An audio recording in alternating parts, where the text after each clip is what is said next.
Hello and welcome to the How Not to Screw Up Your Kids bucket emptying episodes.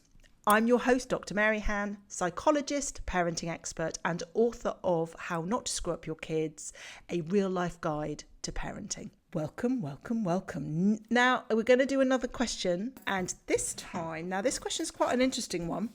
What should I do if my child won't eat? Now, I have made the assumption that this is coming from a parent of a child that's younger, but I will also talk about it if we've got it with a slightly older child. Now, I guess the first thing I should start with is a bit of a disclaimer. Obviously, I'm approaching this from a psychological, behavioural strategy perspective. I'm not medical on that basis, so trust your gut instinct. If you think there is more to this than I'm going to outline, then do seek medical help. Go and see a GP, go and see a doctor, go and have a conversation, because there may be other aspects to it. For example, there may well be some intolerances that your child is experiencing, which is causing some of the issues around not eating. I'm going to talk about it very much from that sort of behavioural perspective. So let's just take a broad brush overview in terms of a foundation. I feel very strongly that we should not be battling with our children over food. Now, that doesn't mean that our children can therefore eat whatever they want. Food can sometimes become a bit of a battleground from a perspective of control, and I don't think we should sort of blindly walk into that. I have a very clear view that we should be presenting our children with food in reasonable sort of variants of food types and with their input, and that we should be doing that 3 meals a day, and potentially, obviously, when our children are younger, they need other snacks. And then not getting caught in this battle of you must eat all of this food, purely from the perspective of, remember, we're working with the end in mind. We want our children to have a healthy relationship with the fuel that is going to charge and supercharge and energize their body in order for them to be able to perform athletically, physically, mentally, emotionally. And that's why I think it's really important that we don't end up making mealtimes battlegrounds around specific things, and we create challenges and issues around food. So it's at the basic level, it's being able to understand that and to be presenting food. If you've got a child that is refusing to eat, it may well be it's a control thing. And therefore, they know that if they then hold their ground and say they're not going to eat something, we are then going to offer them a number of alternatives. And then they're potentially going to avoid certain food types that they don't want to eat. And then they'll be able to just eat whatever they want, or they go into pudding mode, which we often kind of find ourselves having a battle with. So I do think if that is the scenario, that I think you need to be slightly firmer with this is the food that you have got, and maybe reduce the portion size, but also talk to your child about how you can blend in. So if you've got a child, for example, who does not like eating vegetables, and you have a real battle with the vegetables, it's being in a position where you might introduce the same vegetable but in different ways. So carrots cut circular, carrots cut as sticks, carrots that have been boiled, carrots that have been roasted, carrots that are then used for dipping. It's being able to kind of help them sort of introduce them to vegetables, if that's the case, in different ways, but also being able to recognize that it does take 7 attempts of trying a food before you are really clear whether they like it or whether they don't like it. So it's persevering around those foods. And sometimes the reason why our children won't eat may well be actually related to the texture of the food. Now, some children can articulate that it just feels funny in their mouth, or that they just don't like it. Others find it really, really difficult. So it's really noticing, what are the foods that my child is refusing to eat? Is it just simply that all they want to eat is high sugar and processed food?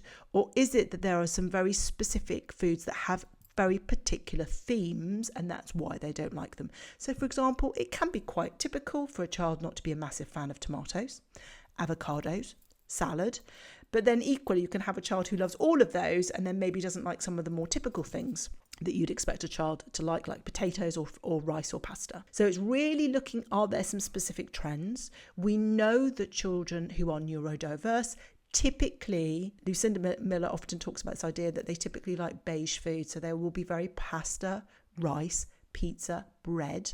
that those will be the certain foods that they like, and they tend to not like other foods. You may know that you have a neurodiverse child, or you may not, but that might be something to consider. So there'll be an element of that. It could be that it's specifically related to the texture of the foods, and that's why your child doesn't like it. So it's about, okay, how can we maybe change the texture? Maybe if it's soft and squishy, as in with a boiled carrot, for example, it might be that we're boiling it too much and they don't like that texture, or it might be that they would prefer it when it's raw, or it might be, as was the case with my daughter, very happy with potatoes in every form other than mash. So again, are there certain textures that they just seem to avoid? The other thing to think about is that sometimes we have children that are not refusing to eat things because there is a specific food phobia or an anxiety attached to a particular food.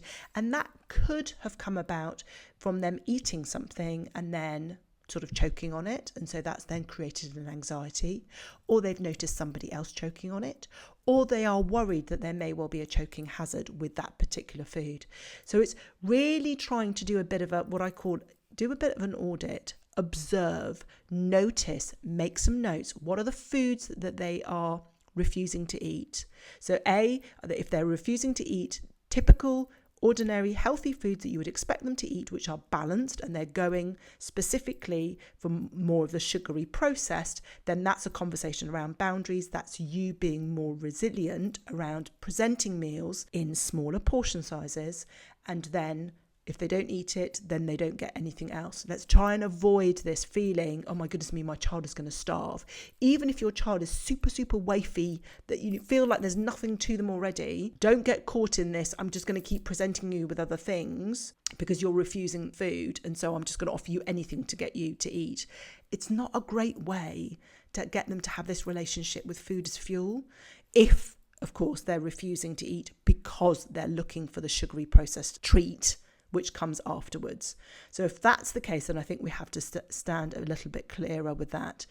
If it's that actually they're not particularly adventurous, they're pretty staid and staple in that they would just want certain foods which they're very familiar with and they don't want to try anything else, either because of the texture or because they've got an anxiety, then I think play around. Children are much more likely to eat food which they've prepared. They're much more likely to eat foods which are presented in small portions. So you can sort of adopt an almost like little tapas sort of basis of this is the meal, and maybe we've got a selection of 2 or 3 things that they can try. Try and give them some aspects of the meal which you plate up, but then encourage them to then plate up the additional bits. Yes, okay, it's going to mean we're going to have more plates. Yes, it's going to mean it's probably going to require a little bit of extra work in terms of preparation and tidying up afterwards. But the more we encourage our children to take an element of the control around what they place on their plate and how large the portion is, and an agreement to try at least some of the one new thing that you might introduce in each meal, you're much more likely to be able to get them on board. And over time, you'll find that the repertoire of foods that they'll eat will increase. We just have to not be too worried about it in the immediate. They will eat more food. They won't waste it away, but it's trying to make sure that we maintain a healthy relationship with the notion that food is our fuel. It energizes us, and we need to make sure that we take on a good blend of fruits and vegetables and proteins and carbohydrates and fiber. I hope that relieves that particular question and that particular challenge. So I hope you found that useful. As ever, if you have loved this podcast episode, I would be eternally grateful if you could rate, review and follow the podcast so that we can grow the audience and people who don't know about us can find out, and we can spread this knowledge and hopefully relieve a few more parents' buckets along the way. So until next time.